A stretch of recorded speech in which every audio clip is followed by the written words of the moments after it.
Hi, hello everyone, and welcome to this evening's apps event on International Women's Day. So it's very fantastic to be here. My name is Bukky Yusuf, and I'll be one of the presenters looking at Google and Googly Women. We'll be looking at different strategies to help us to be more productive with our time using Google. If I quickly hand over to Veronica to say hi. Hello. Nice to see you again. Also, hello everyone. Welcome to our free virtual educational summit. How Bukky already said, it's pleasure for us to meet you today, especially International Women's Day. So enjoy it, and I think that we have really great presenters today, women, and you will definitely enjoy our summit.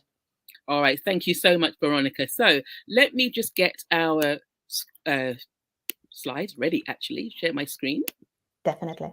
and then make a start straight away.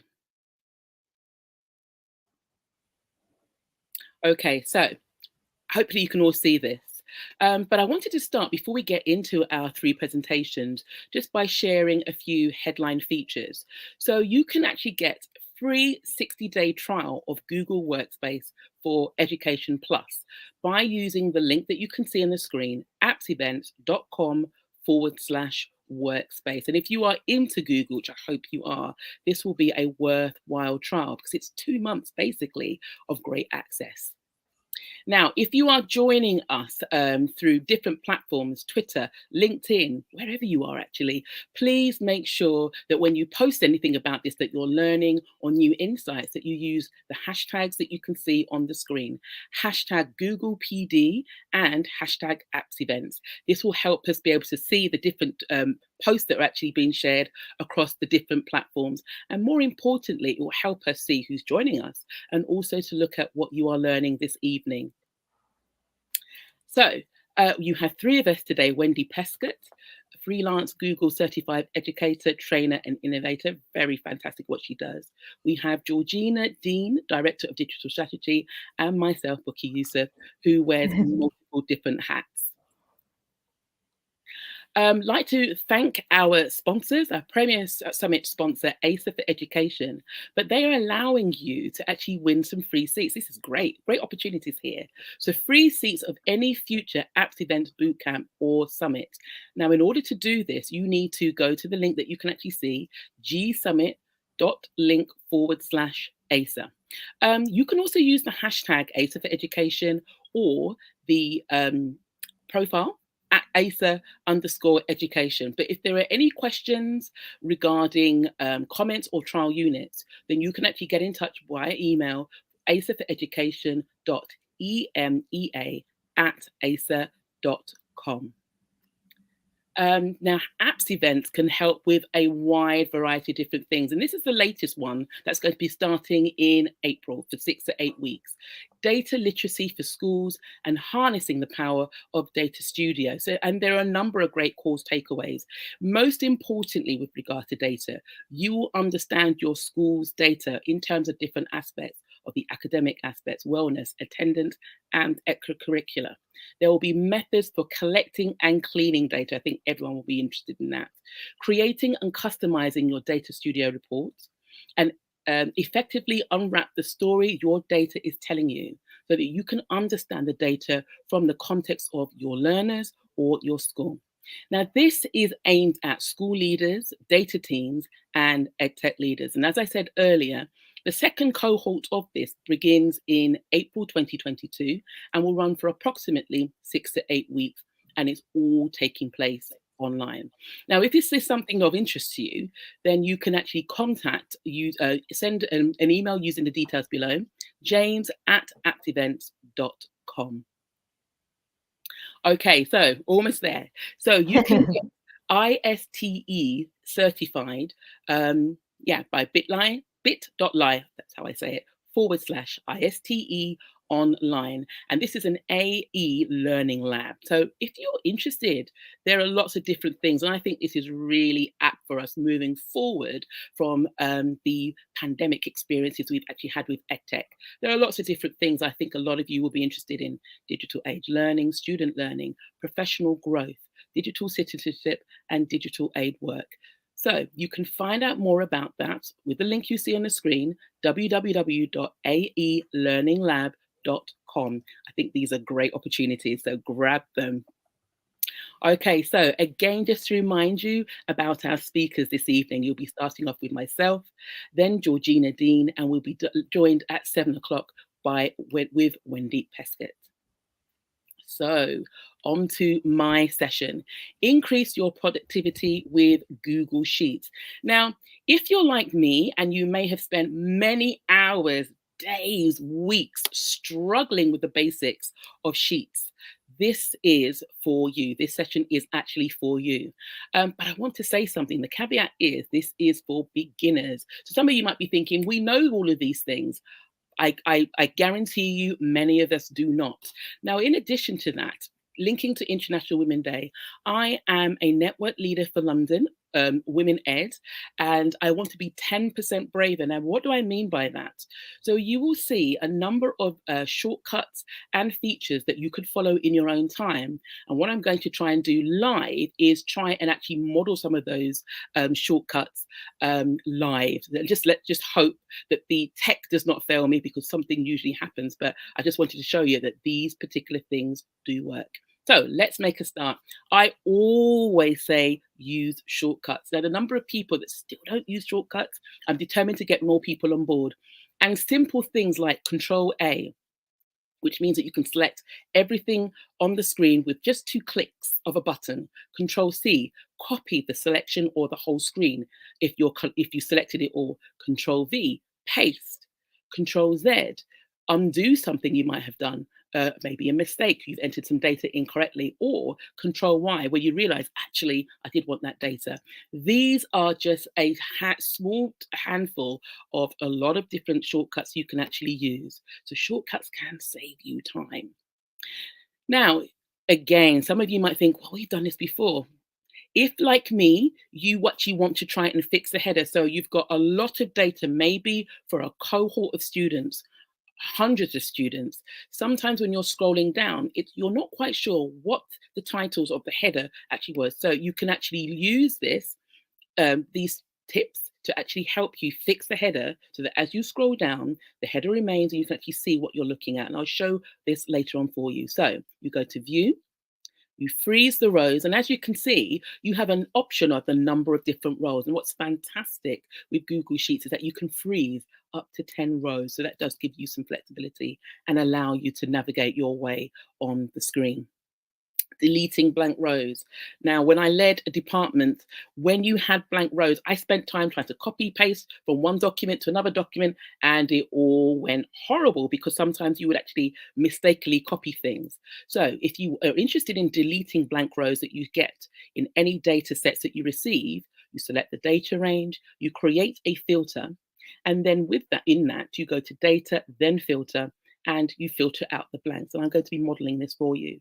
It then means that you can collate and then delete all of the blank rows, so that you have a complete set of data, and it can save you hours. Believe me, I've been there.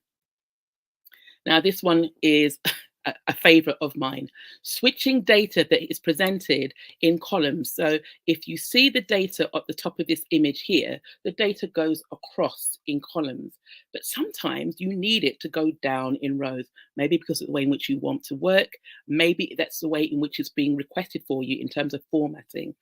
That is easy to now do. So you select the data range that you want to transpose or convert into a different format. You copy it, you go to edit, and then within edit, you've got an option of paste special. And then you right click and go to transpose, and literally with a click of a button, it changes formats. So I look forward to sharing that with you. Now, you may have issues in which, for example, you may be collating exam results or maybe options, and sometimes the data is incorrectly entered, but all you really want is just an overview about maybe grades, options, etc. Drop down list feature is something that you can use so that it minimizes errors and it allows you to receive the information that you're expecting. Now, with this, you select the data or the data range that you're actually looking to include the drop down menus within. Select data validation. You select the items from the criteria, and I'll actually model this to you so you can see the different options that are available. You enter the choices, so it could be numbers, it could be grades, whatever it is, but you separate them. You need to make sure that you separate those options with a comma. You select the drop-down list in the cells, and then you save that. And then you've got the option set up. Now, you may have a data list, and again, I just think back, I wish I knew these shortcuts years before, where you have, again, a list of data, maybe for a class set, maybe for a year group, maybe even for the whole school. And because of formatting issues, the first name and the surname of the students may not be correctly formatted. So, for example, the first name may not start with a capital letter, or the surname may not do that. It's really easy to actually get that sorted out. So we use this particular function, equals proper, and then you reference the cell that you want to capitalize so that it actually has the proper capital letters in the right places. Now, if you want to do this for, say, like a class set or a year group or even the whole year, you can copy that particular feature, have it across the page, and everything is done again in a click of a button. I'll model this later on. Now, you may have where you've actually transposed information from one data set to another, or the formatting issue has gone. So you've copied maybe from Excel to Sheets, and you end up with huge spaces between the names, which doesn't actually look presentable, and it needs to be removed. This particular function, equals trim, and then you reference the cell that you want to remove the spaces from, will help you easily remove the gaps. And we can do that. I'll model that to you in a bit. You may have the converse where there are a number of different cells that you need to join together, but rather than copying and pasting again, runs the risk of actually making errors. You can actually join the cells quite easily together using this particular function. So you have the first cell, and then you use the ampersand sign. Now, because of the fact that you want to have a space, we can't put spaces as part of the function. It doesn't work. So what you would do is you'd comma, space, comma again, another ampersand sign, and then the second cell. I look forward to sharing that with you in a few moments. We're almost towards the end of this. Copy text style. Now, you may find that you've got data that is inputted from different sources and the formatting is all over the place. And you obviously need to have a uniform font size, uniform text, and therefore uniform and professional look. That is really easy to do. All you need to do within Google Sheets is use this paintbrush sign to actually enable all of the fonts or the text to be the same. Now, there will be an opportunity for you to share some of the Google tricks that help you to save time, and I will share the link later on. In fact, I will come out of this, and I think I will share this. I'll try and think about where I can actually share that. Okay, I'll pause for a little bit because I just realized I can't share that right now, but we'll come back to that anyway. So let me try and model some of these particular things. Okay, so this is, I want to actually create drop down link options. So what I'll actually do is I'll select the data range, and this is where I get nervous now. So data, or eyes of the world on me, select data validation. And then you select, hold on a sec, let me just go this. Let me move this to one side. Let's move that across. You select the list of items from criteria. Now, I promise you, I did try this. I've always tried everything, but I feel nervous all of a sudden. So let's see. Let's just hope this actually works because it does. Okay, so let's select the list of items from criteria. So the criteria aspect is here. And we click on list of items. And then as I said, you can enter items. It could be numerical grades, letter grades, what have you. For the sake of ease, I will just put some numbers in here, separated by a column, by a comma. Then it says select drop-down lists in cells. So here we go here. And I'm hoping this works.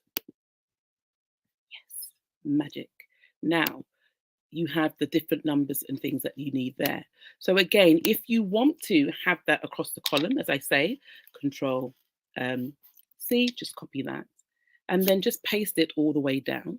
So I'll just do that, Control V, and you've got the drop down links there. That is how easily it can happen in a click of a button. Okay, so go to deleting blank rows. So in this data set, you'll notice that there are some blank rows that have been included in there, just to highlight this. So again, select the data range. So I'm just going to highlight this here, like so. Now, I have to say there are various ways of doing it, but this is what I actually find really easy. Go to data.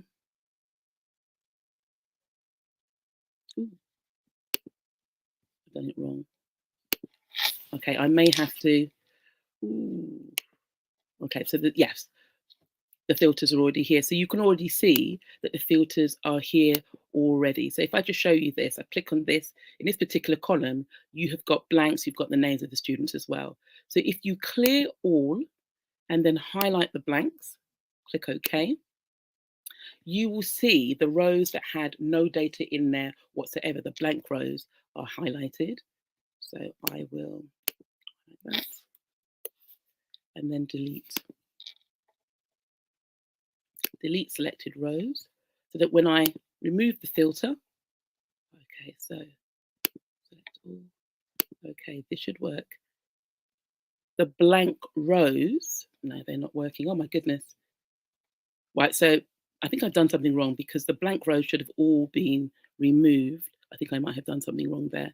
I'm not sure what's actually happened there. Oh, right, sorry, my mistake. So this particular row has data in it. So there aren't ways that I found where if you've got individual cells that to remove it, it has to be rows where there's no data in there whatsoever.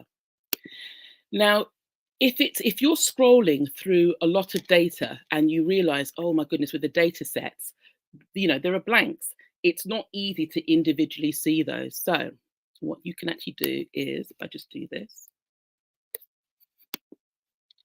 right click, and then you can just go to conditional formatting. And then what you can have here is, with the format rules, you can go to the cells. The rule could be, if it's empty, and then maybe have a particular color so it stands out. We'll just have it highlighted red. We'll click done. So does that work? Okay, it's green. I'm not even sure what's happening today, but it works, not in the color that I wanted. So it's really easy. If you have to return data back to staff to say, look, there's actually data missing, it's very easy to actually highlight for them to see where the data is, and then to very quickly enter the data in. Now this one, oh my goodness, if I could tell you the amount of time I've actually spent trying to convert column data into rows and vice versa, it's unbelievable. So really simple. So I'm just going to do it this way, to select the data that I want, and I'm going to copy that. So you can see I've actually copied that. Then you go to, so I'm going to click, I want the data to go into this particular cell here. Go to edit, you have paste special, and if you right click, you will see that there is a transposed option there. Click on that, and the data is now in rows. Oh, sorry, it's gone from rows to columns. So that's an easy way of actually doing that. Say you've got capitalized letters, or it's not in the format that you actually need. Let me just get rid of this here. So you can actually create another column so that the students' names can be formatted in a way that you actually need. So let's try that here, this function. Equals, and then proper. And then you put the cell that you actually want to look at. So in this case, it's A2, those brackets, and it's capitalized in the right way. So if you want that to go throughout the whole data set, just control or copy, shall I say, copy that particular selection. You can just move this down, and it should be formatted for all of the data that you have. Now you'll notice here that the names don't fill into the cells quite neatly. So just double click on that, and the cells actually get as wide as they need to be. Okay, so a few more minutes and a few more strategies just to share with you. So as I say, I'm hoping that I can share how easy this actually is. Now, if you want to remove cells, so say, for example, you have copied data from one set or another, or it's gone from Excel into Sheets and there's a little bit of a formatting issue. And as you can actually see here, the students' names, they've got gaps between them. It just looks unsightly. What you can actually do is create a new column. So I've actually created this column here for you here. It's equals, and you use the option trim. You add the name of the cell that you want to remove the space from. So again, in this case, it's A2. Close the bracket, and you have that. And again, just copy that particular cell feature, function, drag all the way to the end of the data set.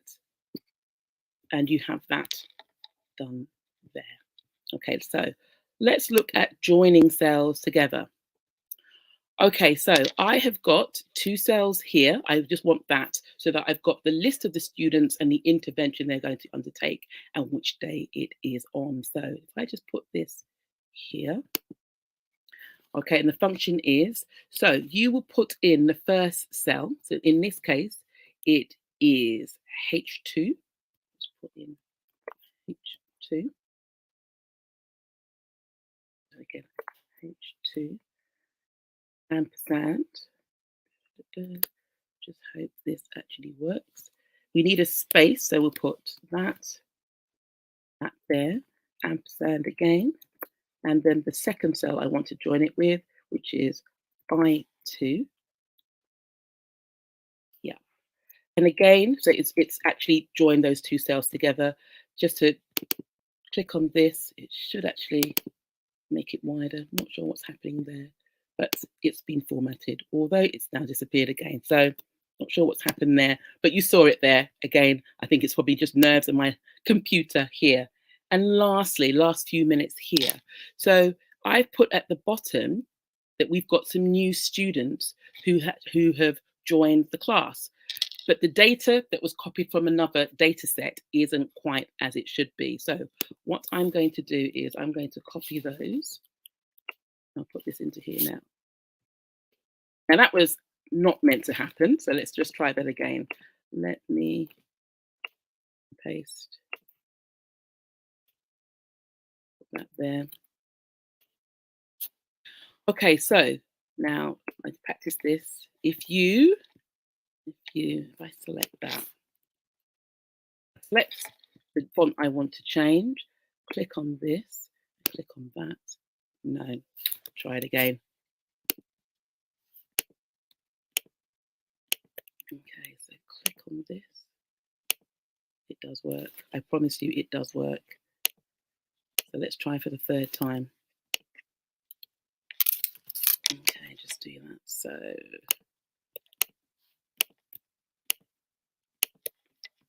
right, now if I do this, it should work. Oh, what's happened now?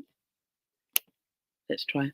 No, for some unknown reason, the very last strategy I'm trying has not actually worked. But I will do this. I'm determined to actually get back. So as the other presenters present, I'm going to get back to this, and hopefully I'll have a chance to actually jump back on to show you how this actually works.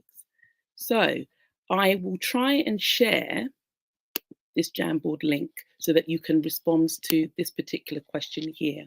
Are there any particular Google Sheet tricks that help you to save time? Or conversely, are there any particular tips that you think, actually, I would like to know how to do this particular thing? Now, I will try and find how to actually add this link. I'm just going to copy this and how I can actually add that to the conversation so we can actually just see what your ideas are. But I'll stop sharing my screen for the time being. Come back into here. Right, so there are lots of different comments. I'll just try and see some of the comments here. Great to see. Thank you, Ida, for sharing the tips. So useful just to learn to know. That's fantastic. You are welcome. Okay, so Wendy's actually given me click on Lois first, then format pointer, and then the name. Thank you so much. Thank you. Thanks, Wendy. I will try that. Thank you so much. Mohammed, thank you so much for joining us. Georgina, thank you so much. Yes. Georgina, we have to take risks. Being 10% braver, even when things don't go well, but that's part of the learning. So thank you so much. So I think, yes, I think what I will actually do is I will add Georgina, if you're ready to come in to the conversation. Hi, so good to see you. Good evening. Hey, Bukky. Hi, everybody in the chat. Welcome, welcome. Happy International Women's Day to you, Bukky. Thank you. And likewise, Georgina, how has your day been? Oh, it's been super ecstatic. I can't wait to share a little bit here in the session as well about how we're celebrating women in our Googlyverse on this side of the world.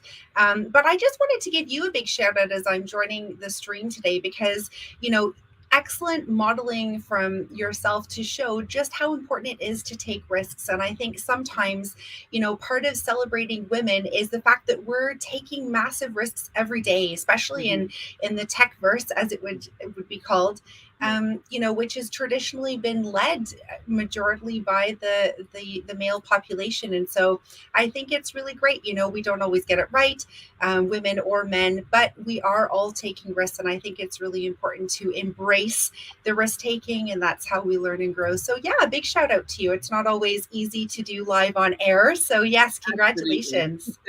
Well, thank you so much. I'm just glad to take my side. So what I'll do, I will practice this. As I say, I practice some of these things. And you know what it's like when you get nervous, things just go right out of your head. But it's all in the spirit. These strategies do work.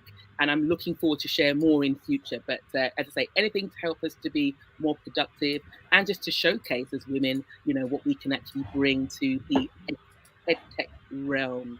So we're just a couple of minutes ahead. Are you ready to start, actually? Oh, absolutely. No. Yeah, absolutely. Feel free. I know Okay. Wendy's going to be joining us again soon. Mhm. So lots of exciting. I've shared the screen in already. So if you're okay to pop that on board, then yeah, we'll go ahead and get started with round two. So yeah, thank you so much. And welcome to everybody who's joining in the chat. Super, super exciting to see everybody tuning in from different parts of the world. Let us know where you are joining from and how you and your community are celebrating International Women's Day. Again, shout out to Bukky and Wendy, who are celebrating live on air, and Veronica, who was here early to introduce the session. And to everybody in the world who may be tuning in or watching this after the fact, really, really big shout out to all of you. So yeah, we have somebody tuning in from Tunis and Canada. And Mohammed is also giving a shout out too. Awesome. Well, let's go ahead and get started. Round two is focused mostly on Google Calendar and how part of being a successful woman in the technical profession is a little bit due. I can't say all because obviously there's innovation and creativity that all make up part of it. But definitely organization is a big thing. And actually, regardless of being male or female, it's just generally an excellent skill to have is being organized to be efficient and productive in your day. So we're going to go through some tips and tricks with Google Calendar, some of the new feature releases that came out. But what I'd really love to do is to start with celebrating Googly Women for International Women's Day. So I'm going to go ahead. My first tip is how to get the share link, and I'm going to drop it in the YouTube chat. And then I would love for everybody to join me, grab one of these slides here. And I'd love for you to just give some shout outs to some women who are who you'd like to celebrate today on our Googly adventure. So you can grab the share button. And for myself today, I'm going to open this up to anyone with the link, and anyone with the link can edit the document. And then I'm going to click copy link, and I'm going to click done. And it's going to mean that anybody's going to be able to access this link. And now I'm dropping it in the YouTube chat. So I would like to invite, I know people get nervous when I drop live links in the YouTube chats, but I would like to invite everybody to join me because that's a big risk that I like to take. And I think it's important for others to be able to create live in spaces with me. So if you're able to join me on the link, that would be awesome. Those of you who are joining in the chat, and I'd love for you guys to be able to grab a slide from 4 down. If there are more that tune in, then please feel free to duplicate a slide, and would just love to give you guys the opportunity to share. So I'm going to just see, I don't see any extra users hopping in. So I'm just going to see if I did in fact do that correctly. Yep, anyone on the internet can edit. So definitely people can join. So feel free to tune in and grab a slide from 4 to 8 and duplicate if you need, just to give some Googly shout outs. I'm going to start by sharing a little bit about my background and the different things that I do in my role to inspire other women in ed tech who may not have come from a technical background. And I think sometimes it can be really intimidating, and some people think that they have to be engineers or computer scientists and in order to be successful in the ed tech industry. So I've shared a screenshot, and this is a small part of my day in my role as director of learning technology. So my role is supporting the schools strategically that I work with. I think this is my 4th school transformation across Europe, Middle East, North Africa, and also one in Mexico. And basically supporting school leaders, educators, parent communities to be able to use Google for Education tools along with other ed tech tools meaningfully with purpose across the curriculum. But the key thing in this whole story is that I actually don't come from a technical background. So I certified as a high school teacher, so a senior school teacher, and music and French as a second language are actually my teachables, which, yeah, I didn't think Bukky knew either.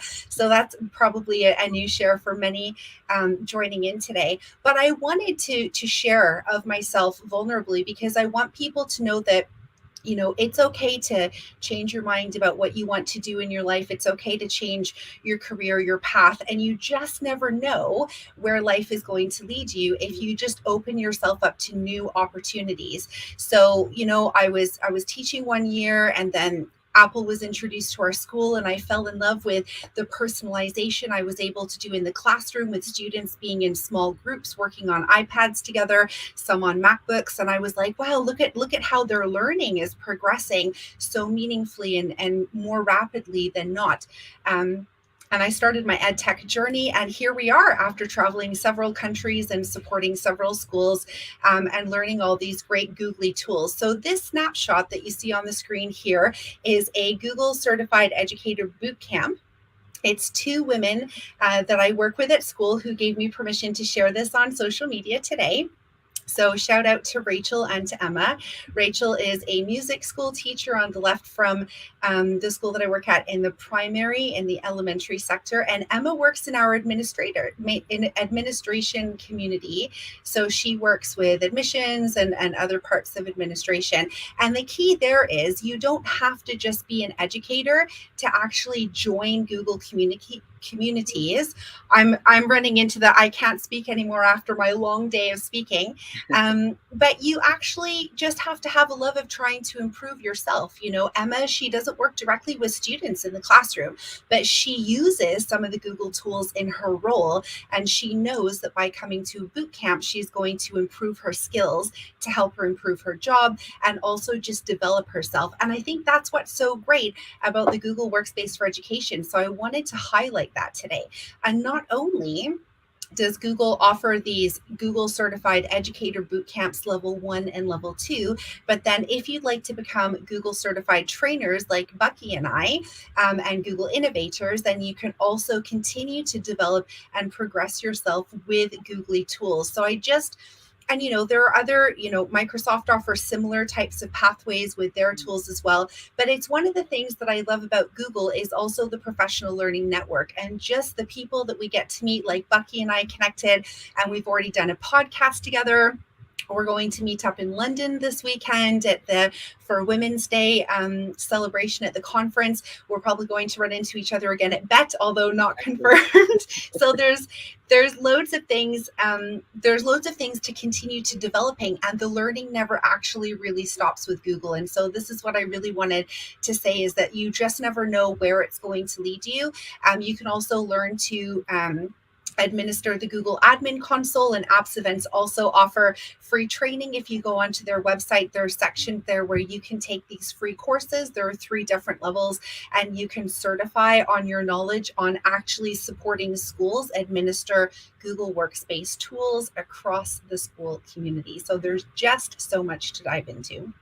So just a little peek, I guess you could say, from something in my role, and just to make sure that, oh, Bukky, you know what? I just read the Google, the YouTube chat now. It says, I just said that there's no link in the YouTube. Yeah. And I'm wondering if it's because it needs approval. So if it's okay with you, I'm going to drop the link here in the StreamYard chat and ask you to kindly share it in from the admin. Right. Would that be okay? Yeah, let's give it a go. Yeah. Okay, thank you, Georgina. And then maybe it will turn up. Thank you so much for sharing that, Ida. I had not realized on my YouTube chat, it looks like it shared okay, but I guess not for everybody. Thanks, Bukky. Do you see it now there, guys, the link? Let me know. I guess we'll know in a minute if people start to pop in. Hopefully soon. So while people hopefully join this time around, hopefully the link, there we go. I have one of the Googley avatars in there, the anonymous fox. So definitely it's working now. Thanks, guys. Sorry about that. So again, if you can just grab one of the slides 4 to 8, if there are more that join, then please feel free to duplicate the slides and just shout out some of the Googley women, or just women in general, that you'd like to celebrate and shout out on the Apps Events webinar today. That would be super startastic. On that note, I would like to shout out not only the colleagues who are professionally developing themselves, but some amazing women.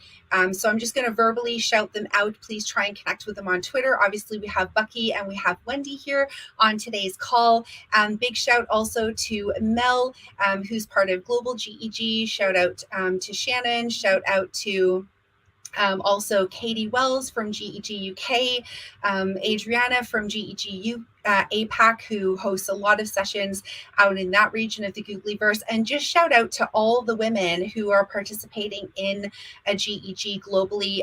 As Bukky knows, the Google educator groups are also part of the Googlyverse, and they're basically a mix of people like us and more, who basically are giving free sessions to support educators in learning how to successfully and creatively implement Google tools and beyond in the classroom. So definitely connect with so many, and we'll scroll back up at the end of my session to learn about some more people that others on the YouTube chat have shouted out. So yeah, continue to share and continue the celebrations. And in case anybody didn't know, it's actually for the entire month of March is actually Women's History Month. So although 8th of March is International Women's Day, where we're celebrating women globally, it's actually for the entire month where we're celebrating women's history. So it's a great opportunity just to learn more about different women across the globe who are doing amazing things to change the world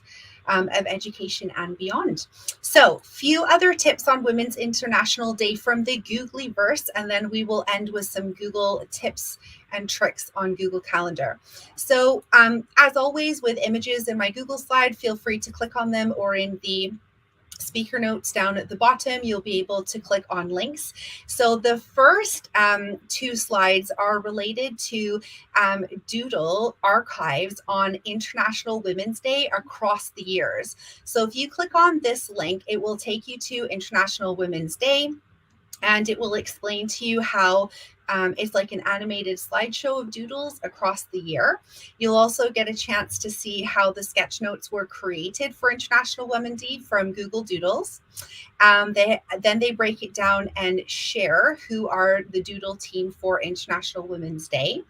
And then there's also, if you scroll all the way down to the bottom of that link, you have this day in history, and some of them are actually animated. So it's a really, really great article that Google has put together to celebrate over the years how this special day is celebrated. So shout out to the artists and all of the famous people behind the scenes at Google celebrating these international women.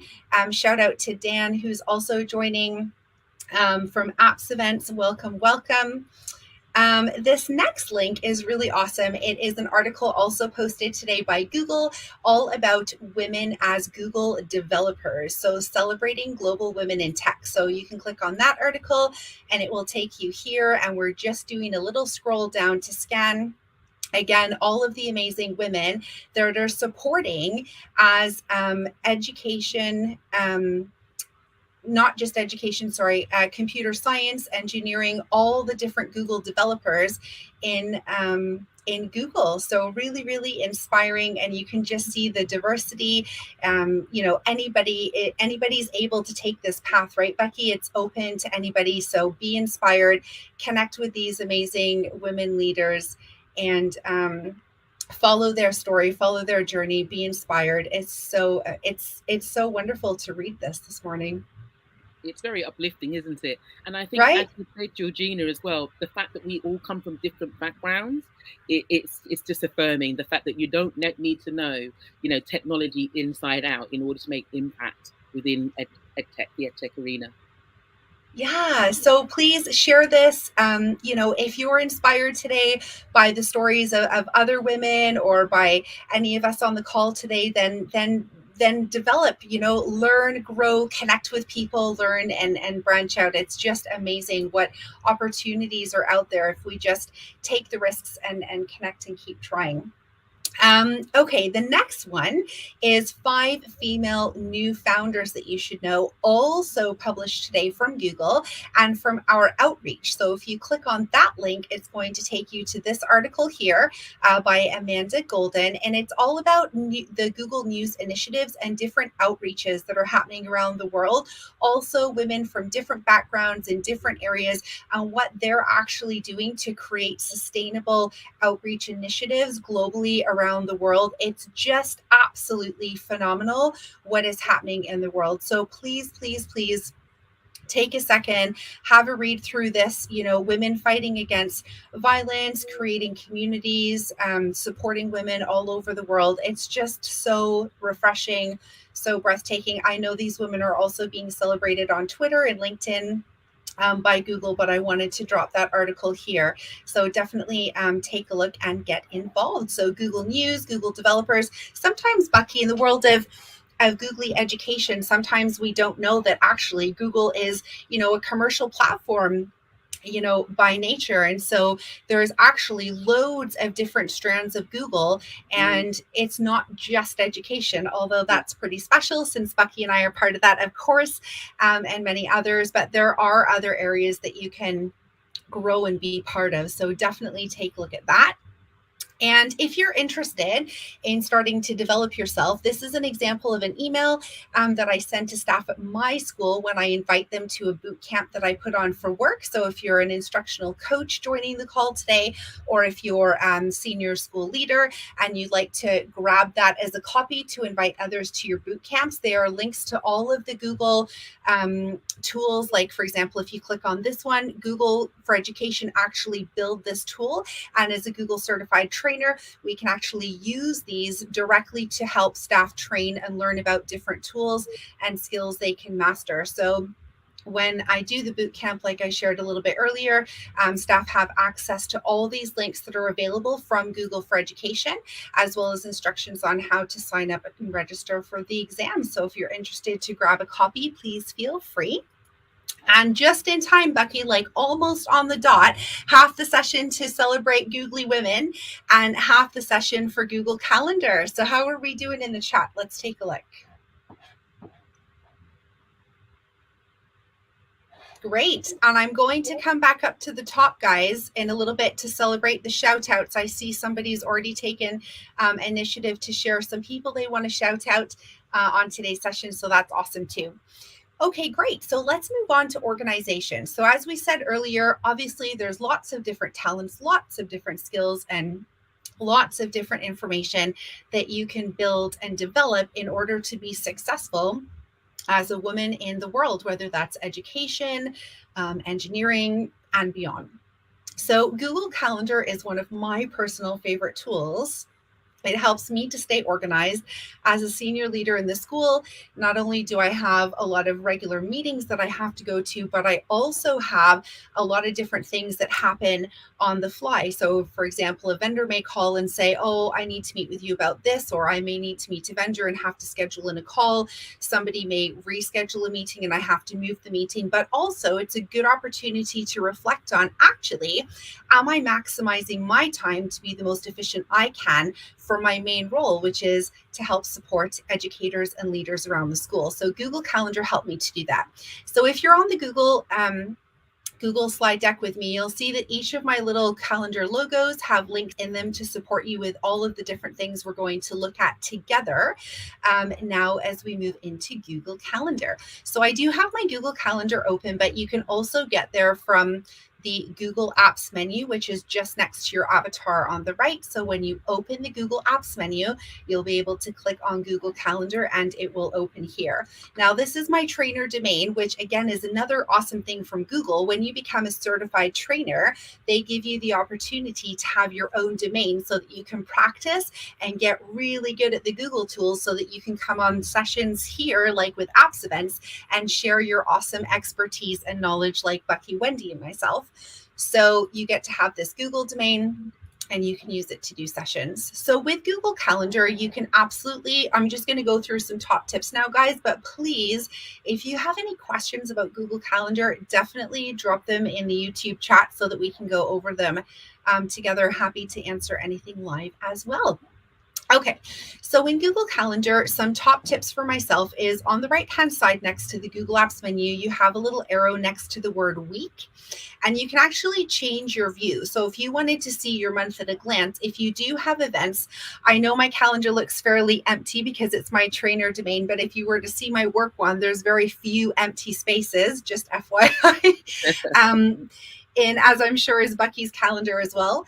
But yeah, I had a GEG meeting earlier in the month, which also happened through my trainer domain. So you can see there's a little color and an item. So at a bird's eye view, you can see what's coming up in your calendar. So a nice opportunity to plan at that level. You can also then click on the arrow again and you can take a look at what does 4 days look like together with a little bit more detail. But I usually like to look at it at a week at a glance to plan ahead. Some of the things that I also really love to do on the left-hand side is to make sure that you have all of the calendars in view that you want to. So like reminders on the left, tasks, etc. Those are ones that come automatically, but you can also use this plus button on the bottom left hand side to add calendars. So if you're sent a link called an iCal, you can upload one there, and I'll show you another way to do that in a second. And you can also uncheck. So if you didn't want to see somebody's calendar that you have showing there, you can simply just uncheck the check mark on the left. So there's some new features which you might recognize, like time insights, which is really, really helpful.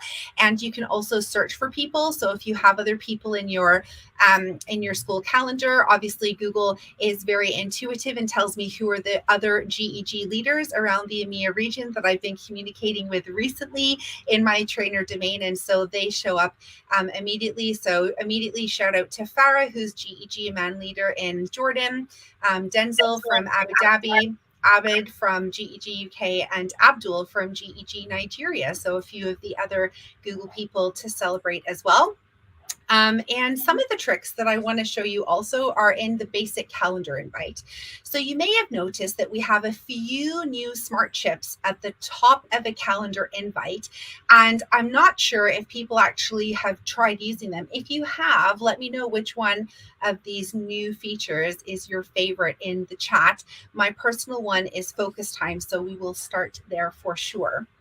Focus time is really great because it doesn't get included in the segregation for meetings. And so if you're in a lot of meetings every week and you want to see how can we maybe cut back on meetings so that we can have more productive time, then you can use these other items for different things. So focus time is really when you're by yourself and you have work to do, but it's not actually in a meeting with other people. So what you can do is you can change the title of focus time. So for example, if I want to say apps event planning, for example, like for today's events, let's say that I was going to be planning for today's event, I could block a time in my calendar for that. So we can say today is the 8th, and let's say I was getting ready for today's session, maybe from 5:30 p.m. till 6:30 p.m.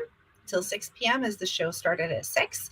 So I can say that, and I can choose if it repeats or not. So if you want to have regular time where you're answering emails at the end of every day, if you're a leader or coach, or maybe you want to block some time aside at lunchtime for well-being, where you want to go walk around the campus and just give yourself some rest time, because that's also really important, right, Bukky, is the well-being during the workday.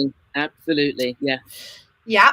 So once you have booked your time and decided if it repeats or not, you can also ask your calendar, Google Calendar, if you want it to decline meetings. So if Bukky wanted to say to me, oh, Georgina, let's catch up before we do the session today, but actually I want to focus and get my mind in the gear, then it would automatically tell Bukky, actually, Georgina's in non, she's not able to meet right now. So Google can decline meetings for you. So I'll click that on.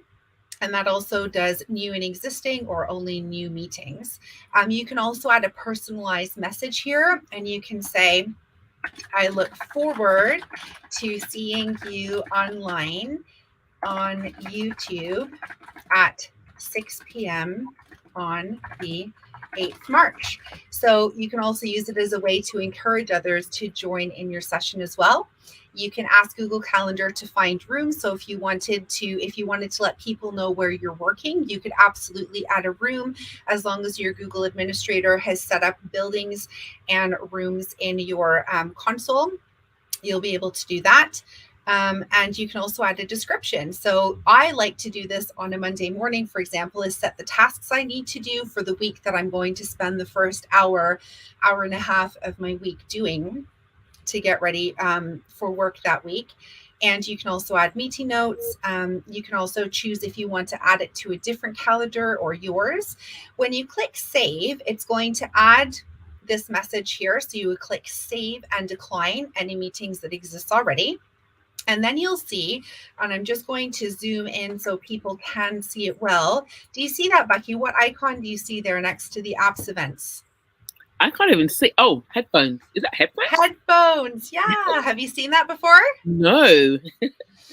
So this really excites me because if you guys know me or have seen on Twitter, I'm a big fan of listening to podcasts while I'm working out or walking on the trails behind Hogwarts where I work.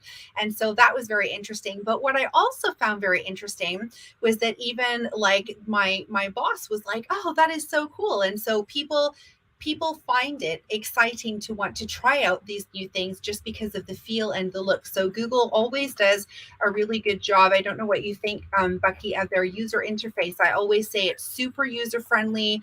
Absolutely. Right? And it's intuitive as well. This is the thing. You can find yourself, to a certain degree, you can find yourself, navigate your way through it quite easy. And I love it.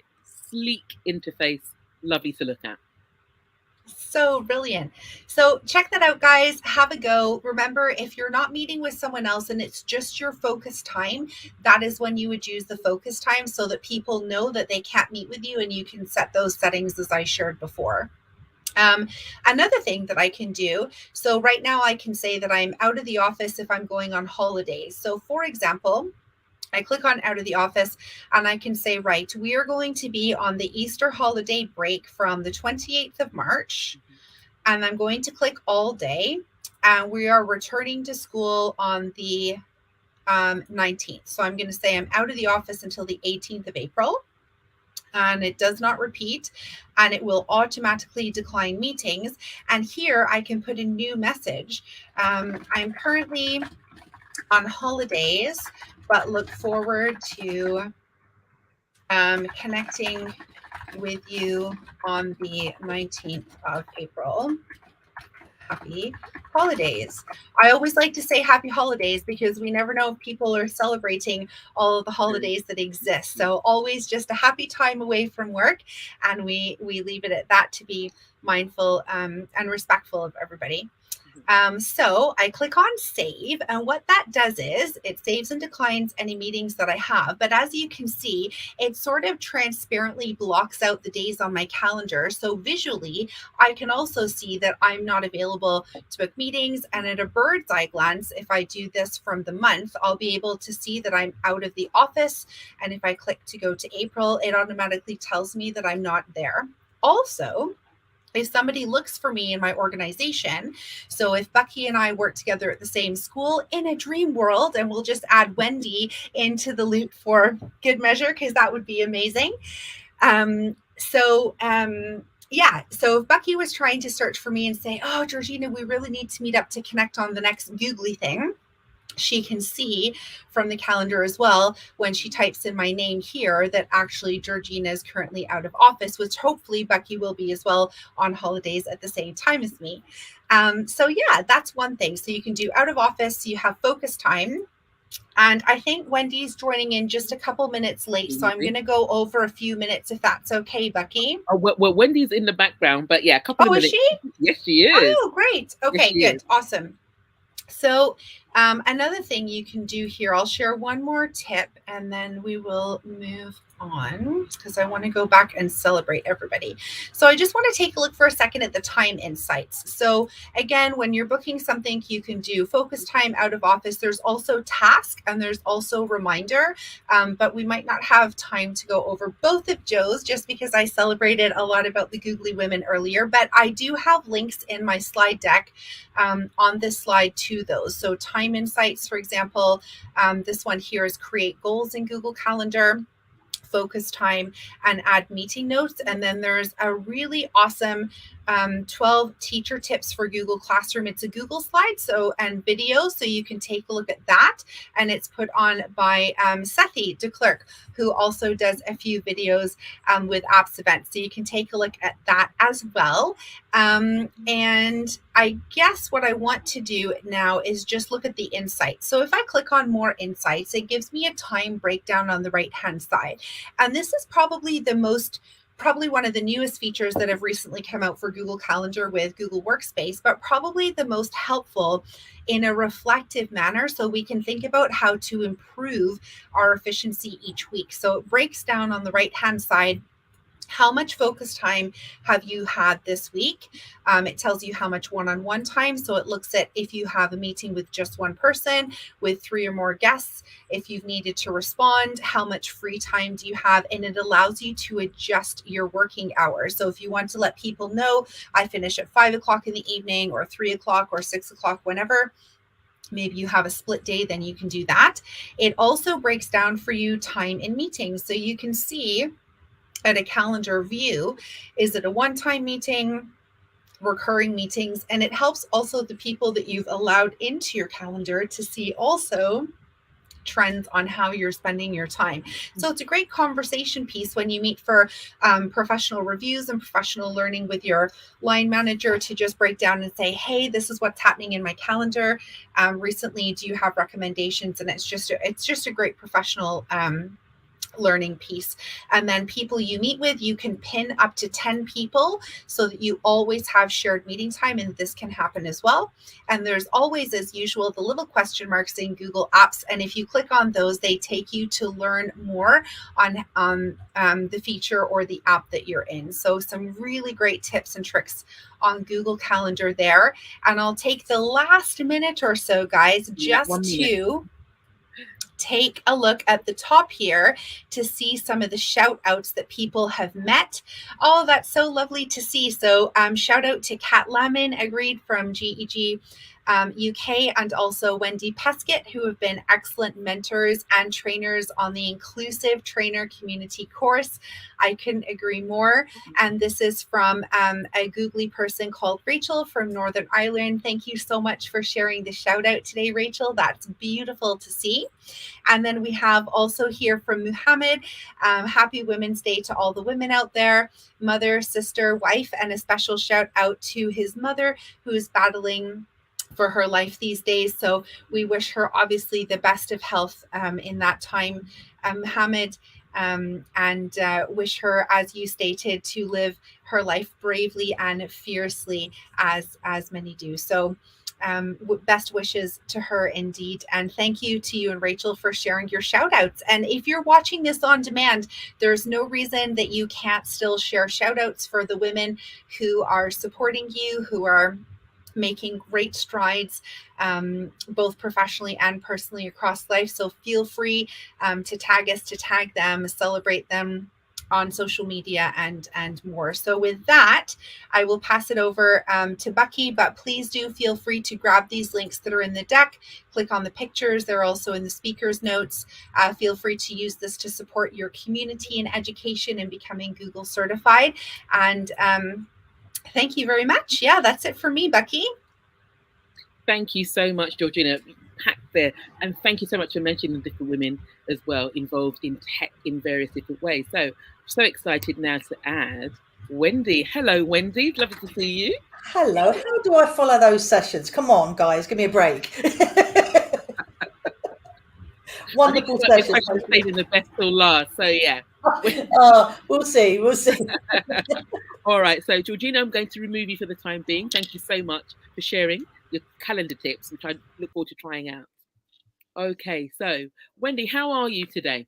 I'm really good, thank you. Yeah, it's been a really busy day, but been fun actually. Just been fun talking to people and catching up, and a bit of work here and there, but just really talking to the women in my life and just making sure everyone feels special. Really, that's been fantastic. Brilliant way to share. Brilliant way to spend the day, shall I say? So let me, without further ado, actually add your feature. Thank you. And so this isn't showing what I was actually coming on to talk about. I will get on to that. But it's just that Georgina mentioned that it's not only International Women's Day, but it's Women's History Month, the whole month of March. So I thought I'd just jump in with something else in case people have not seen it. This is the Applied Digital Skills website. I can pop the chats. Have I got YouTube open? I have. I can probably pop it straight live into. Oh no, it might not let me. If I pop it into the chat, are you able to drop it in? I'll pop it across. Yeah. So if I put that link into the private chat, if you can pop that into comments for me, that would be brilliant. I just want to point out, if you go on to browse lessons on this website, it will actually take you to the top left one, which is Celebrating Women's History. And there's two collections of lessons on there.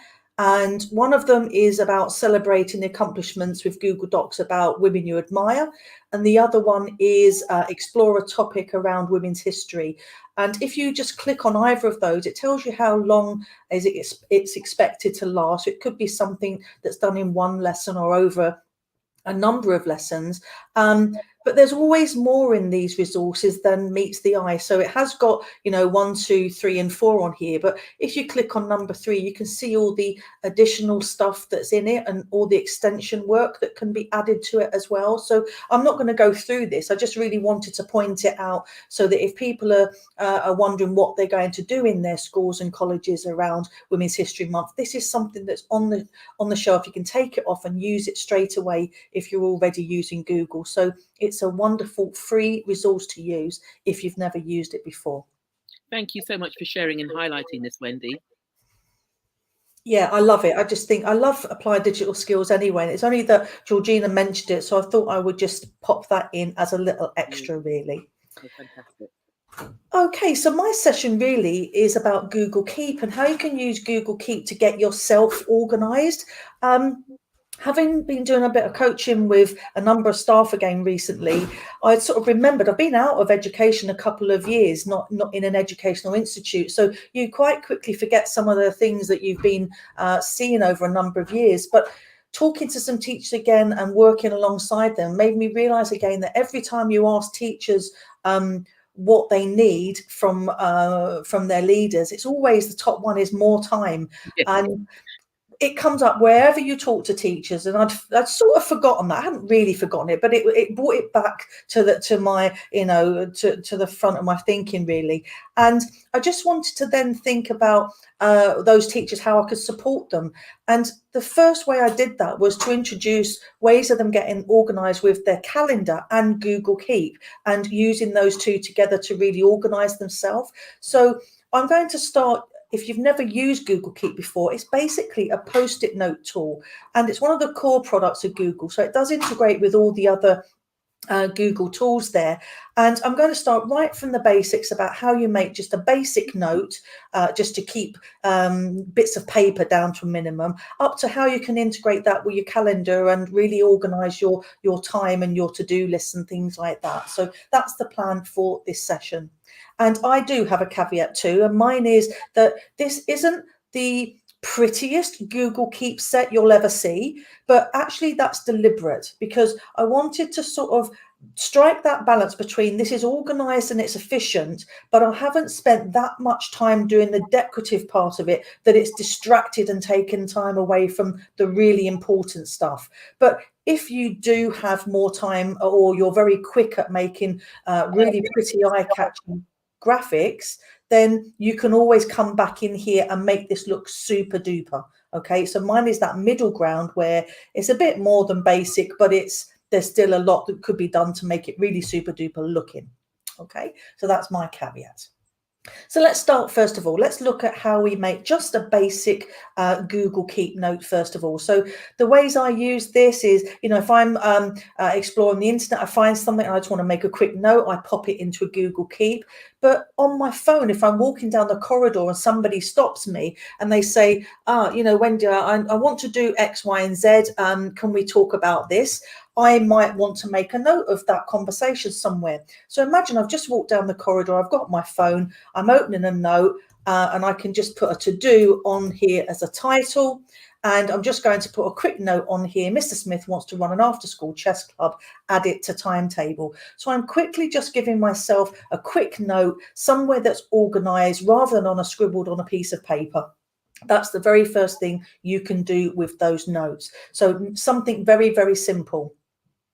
You can also go back into these notes, and I'm going to go through quite quickly some of the features, and you can start to color code things. So I've got some background options here where I've got a little paint palette, and I can click on that and I can give it a color.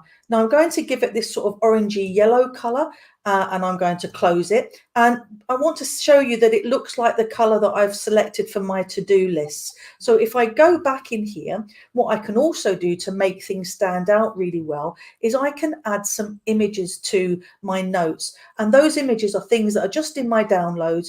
And these are very simple graphics.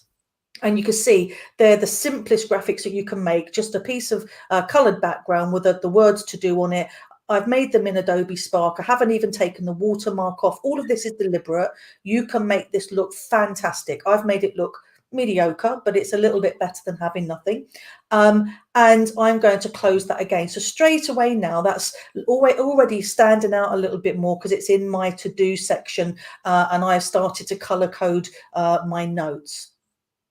If I go in again, I can also look at the more option, the 3 dots, and I could decide to add things to a label. So if I've got my to-do section, if I haven't already got that, I've got in progress, revision and tasks, I can actually add a to-do section and create that, and that will actually add the to-do label onto that note, and I can close it again and you'll see the label appear on the side. So if I wanted to put all of my to-do notes in there, I can. I've only put one of those at the moment, but you'll see that I've actually put more things in, and I've got one in the wrong place here. So I can easily go in, take off the one that's the wrong one and add the right one for to do. So add the label and put it into the right section. So it's very easy to organize your notes in that way, or you can look at the whole notes as they are in the dashboard here. You can see everything together.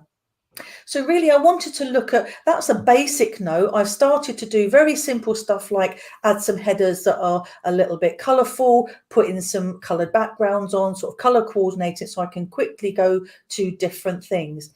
On that same line, I wanted to sort of look at something that I've seen teachers doing a lot of.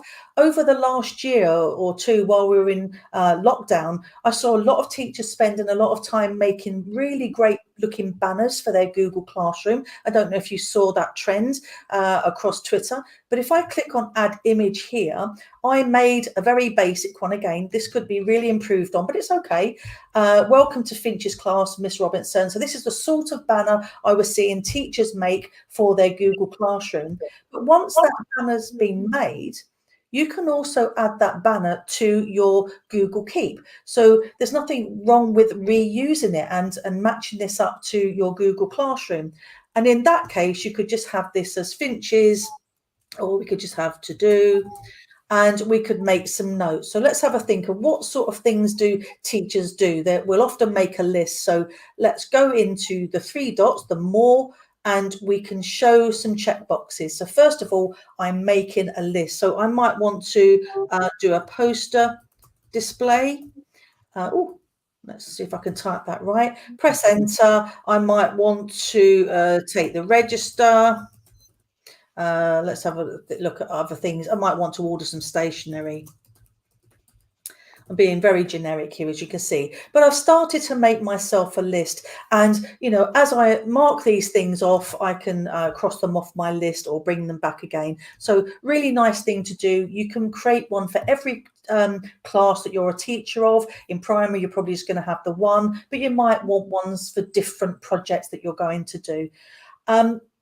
What I love about this as well, using lists, you can also use this list type to work and collaborate with people. So if you want students to start using this, you can think about it being a collaborative place for them to work. So let's take another note and let's think about what I might be doing with my students. So I know the students often had an enterprise week. And in that week, they had to do some sort of enterprise venture. So what I got my students to do then was to create a list and to plan all the tasks. Oh, I made a copy then instead of a checklist. To make a checklist of all the things that are needed to be done for that particular task that they're doing. So, for instance, if they were doing a cake sale, it would be organise bakers. Bakers, not bagers, organised bakers. I can never type when people are watching me. It's terrible. Exactly. Honestly, you know people are watching, so your fingers go all crazy. So they might have to create some flyers.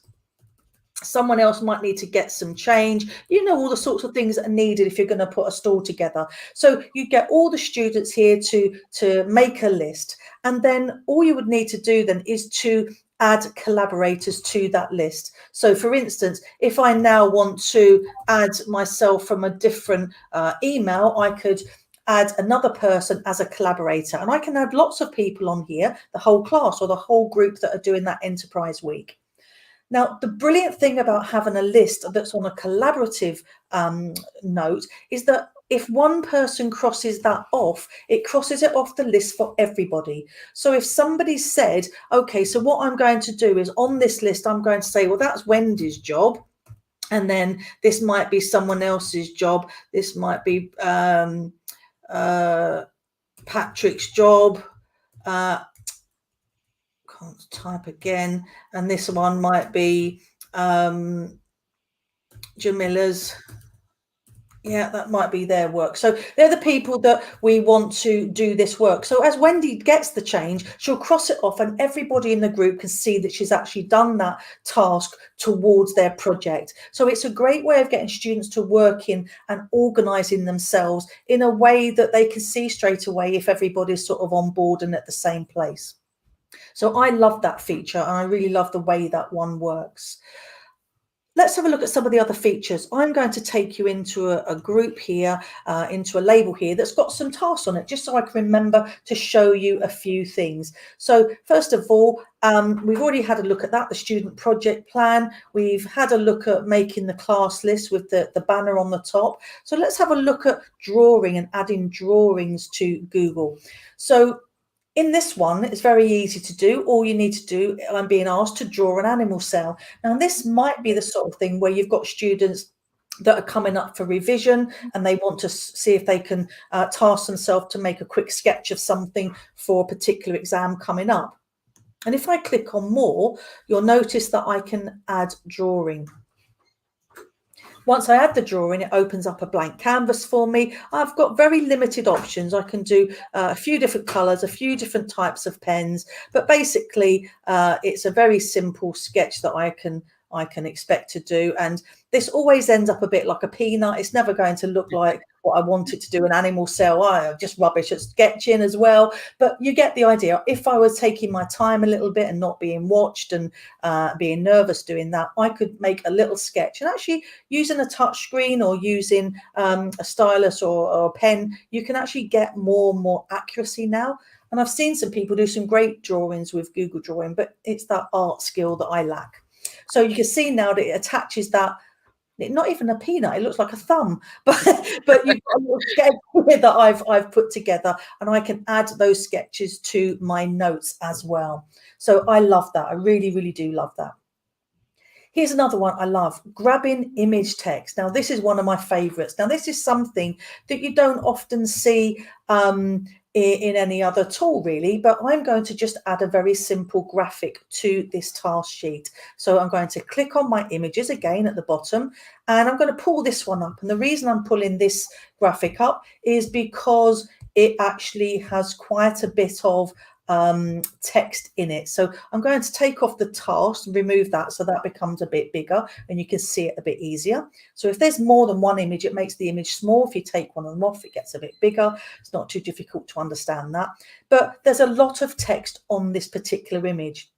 Now, this could have been a photograph of a poster that I've seen somewhere. It could have been a photograph from a book or an image I've grabbed off the internet, or, you know, lots of different places. Now, I used this once when my daughter had typed some little instructions on a card, and it wasn't done in Google. It was pre-Google time, and she wanted those instructions again. She said, "Mom, I found that card. Now, I don't know, I don't want to have to retype this." And I said, "Take a photograph and pop it into, give it to me, and I'll pop it in here and we'll grab the text from it." And it worked perfectly. So let's see how this works. So I've got an image, I've got some text in it. I'm going to go to the More menu again. And this time I'm going to grab image text. And what it should do is put my text from that at the bottom in the note. Now I'm going to show you it's not perfect, okay? We've got this funny thing that says Dovanus, don't know where that's come from. It's always there. And we've got the word of as well there that I noticed came in earlier. Now that's because it doesn't like the text that's on the curve. So it's trying to make something probably with these O's and everything here. That's where the Dovanus has come from. But basically, it's picked up most of the text off of that for me in a great way. Now, let's see what I can do with that and why that is so useful, because you might be thinking, well, why do I need that? Let's have a look. So all I'm going to do now is I'm going to go into another doc, and I'm going to think, well, I've got some stuff that's in my Google Keep. Now I've got some images and I've got some text, and you can see, I'll close that down over here. If you've never noticed before, you've got these little icons over on the right, and one of them is Keep.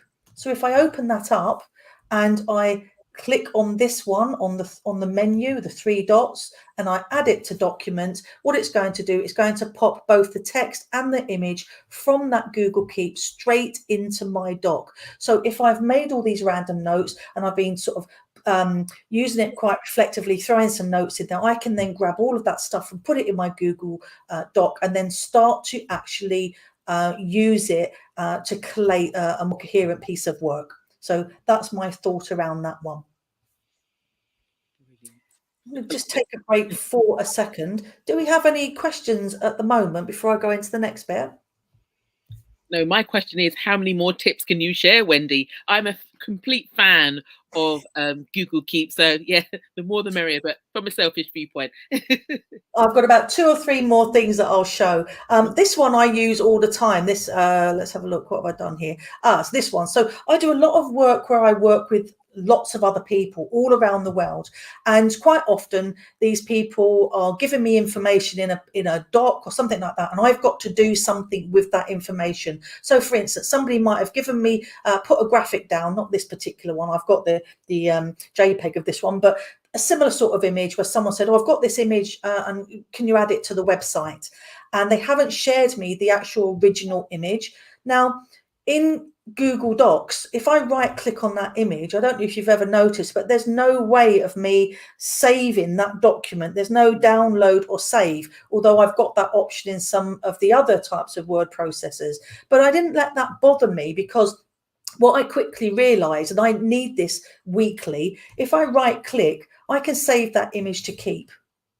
Okay, so if I can save the image to keep and then I right click on it and keep, I then get the save image as. So I can then extract that image from a Google Doc. All right, it's got an extra 1 click on it, but you know what? It saves my skin lots of times, and I use that frequently to save that image to my download so that I can then use the image to put it into a form or to put it into a Google site. So that's something I really love to do, and I find it really useful. So that's a little bit about organising.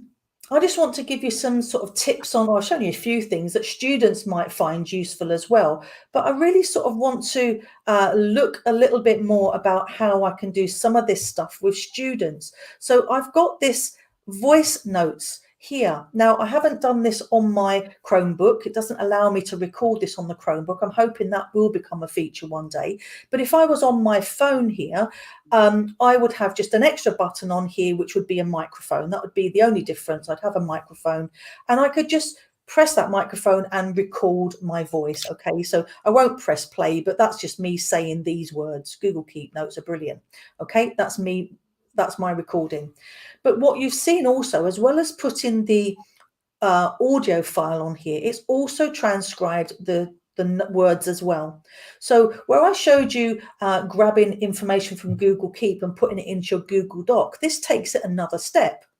What if I was on my walk, for my evening walk, and I've decided just to do a little bit of reflection, and I've recorded a short piece, and then I want to use that reflection in a document. That's very easy to do as well, exactly as I showed you earlier. If I go back to my Google Doc, I'll pop it at the bottom here just so it's out the way. And if I look for my notes, which is down here somewhere, I've got to find the one with the audio on it. There we go. That's the one. And if I click on it and I add it to document, it won't actually add the audio file to it. It will add the image, which I didn't particularly want, so I can take that off. But if this was a longer voice message, I would have all my notes there that I've actually spoken in a way that I've not had to type. And obviously, I know I've got the voice to text in my Google Doc, but I can't do that on the move easily, but I can do it when I'm using my Google Keep very quickly. I've used this with students as well. We've used this a lot with ESOL students, because one of the good things is if you can record your voice when you're learning a language, if it actually spells it correctly when it's in the transcribed notes, it means you've pronounced it correctly. So we used to get students to practice individual words, and we also got them to practice sentences as well, so that they could see if they were pronouncing their words properly. And we also got them to collaborate and send voice recordings to each other so they could practice listening to each other as well. But one of the lovely things I liked about this one was not only is it about organizing yourself, but these students could actually play a game called Just a Minute. And I don't know if you've heard of that, but Just a Minute means you have to talk for a minute. Now, the great thing about Google Keep is that if you pause too long, and that would have been long enough, it will stop recording. So you can tell how long a student's managed to record for. So in this case, I've recorded for 9 seconds, and we used to play a game where all the students would try to talk as long as they could up to the minute and see who got the nearest to the minute by the end of the class. And that was a great way of doing it, because Google Keep will just stop if you stop talking. So they can't cheat it. They can't pretend that they haven't stopped. It will just stop and stop transcribing. So we had a lot of fun with those sorts of notes as well. One last thing I'm going to show you. Did you have a question there, Bukky? Sorry. No, I'm just loving it. I thought that Just a Minute idea is really, really good, actually, because it enables the practice, the rehearsal, but also with that time restriction as well. It makes it very, very succinct. So it's really good. Yeah, very powerful. Absolutely. And so simple, so simple. Yeah. You know, you have it on your phone. It's so easy to use.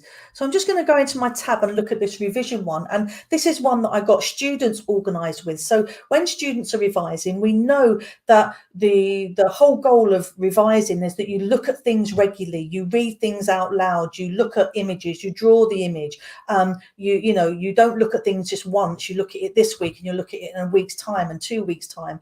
And you can organize your revision notes like that with Google Keep as well. So the simple way is, if I wanted to make a note and I wanted to put something from something that was already pre-made, maybe from Quizlet, I could go to Quizlet, I could grab the flashcards here and I could add it to my Google Keep, not even making it look pretty, and I could say, right, that's a flashcard set that I want to study this week. And what I can do is remind myself, so I can give myself tomorrow 8 o'clock, I want this to pop up on my screen to remind me to look at these flashcards tomorrow 8 o'clock, and I can close that. That's one way of doing it. But I might want to add my own notes, and I might want to look at just type in some different notes in there and add in those revision notes at different times, so it just keeps reminding me to do things. Okay. What people quite often don't realize about Google Keep, it's got something quite unique in it as well, not particularly for this one, but let me just go back to my to-do list for a second. There you go. Remind me to collect the library book. So I'm just thinking, right, I've got to go and collect a library book, but it's not at school. It's actually near Clapham Junction Station, the library, and I keep getting on the train and forgetting to go and pick this library book up, and I really need it. So I'm going to go into my reminders again, and this time I'm going to go into pick a place. So it's working on GPS, and I'm going to put down Clapham Junction because that's where my library is. There we go, Clapham Junction railway station. So when I approach the railway station, it will pop up and remind me to collect the book. So I can actually, I know I've got to walk right next to the library, which is right next there, and it will remind me to do it. So it's not saying at a particular time, but it's working on my GPS saying, we know you're in the vicinity. It's going to pop up and say, you're near to this place. Why don't you go and get the library book? So that's a lovely feature that, again, I've used with students, where students said to me they had a real problem remembering to do their homework, and it wasn't that they were trying to get out of doing it, they had actually forgotten to do it. So we got them to set their homework on Google Keep and put their home address as the reminder. So as they got home, it popped up, says, remember to do this piece of work. And students said that actually helped them to keep on track.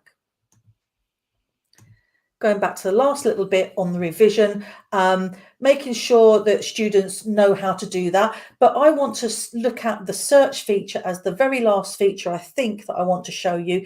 And this is something it took me ages to realize it did this, but I want to look for a particular word. So I want to look for the word membrane because I know I've got some notes that have got that in here.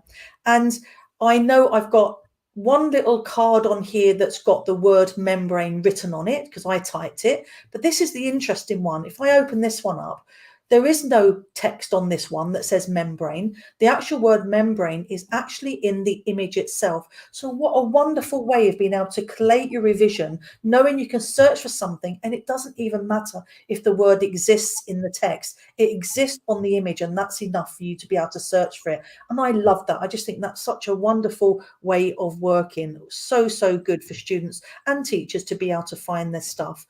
So I'm just going to go through and just check I haven't forgotten any bits and pieces that I wanted to show you. I think I've managed to do them all. Voice notes. Yeah, I think we've managed to do it all. Yeah, I think that's me done. Right on time. Look at that. Lots of ways that you can use Google Keep. It will keep you in check. It will help you get organized.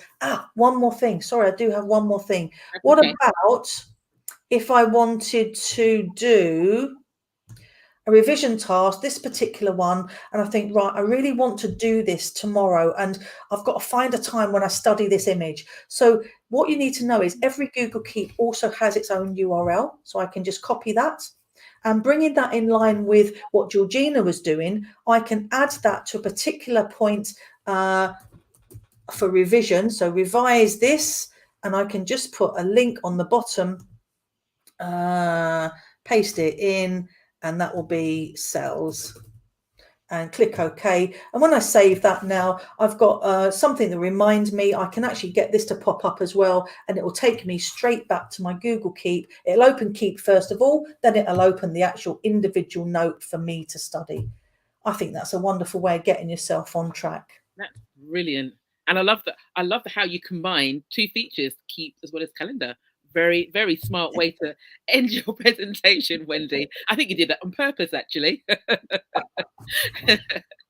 Oh, so much. that's it. That's everything. I hope people have learned something anyway. So if you have, please drop something in the chat just to say, you know, what was your favorite thing you've learned today? Not just on all of it, because it's great for us to see what you found useful.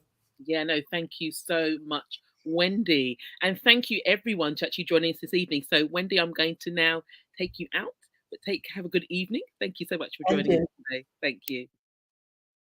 Okay, so just to close, if I can get to this.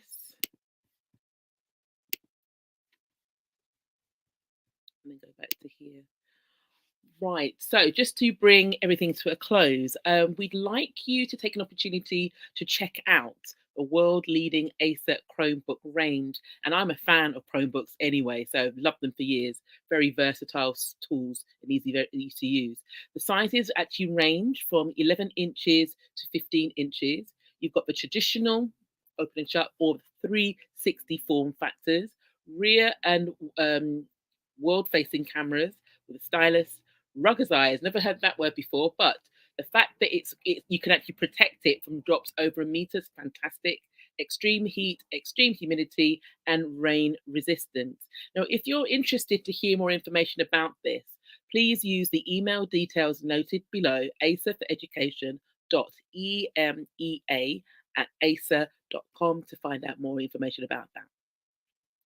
Okay, so please like, subscribe, share our YouTube channel features, and particularly, as Wendy has already said, if there are things that you've learnt from today's sessions, either from myself, Georgina, or Wendy sessions, please drop it in the comment section below. You can also learn some things from the internationalschoolpodcast.com using the details you can see, and you can hear that on the Podbean feature. Okay, so thanks again to our sponsors, Premier Summit sponsor Acer Education. Just a quick reminder again that you can actually win some free seats for any future ActEvent bootcamp or summit. And you can access this by going to the link that you see, gsummit.link/Acer. Thank you again, everyone, for actually joining us this evening. Thank you for joining us on International Women's Day. Have a very good evening and take good care. And those of you joining us in the replay, please, again, add your comments, like, subscribe, and share anything that you've learned. Thank you.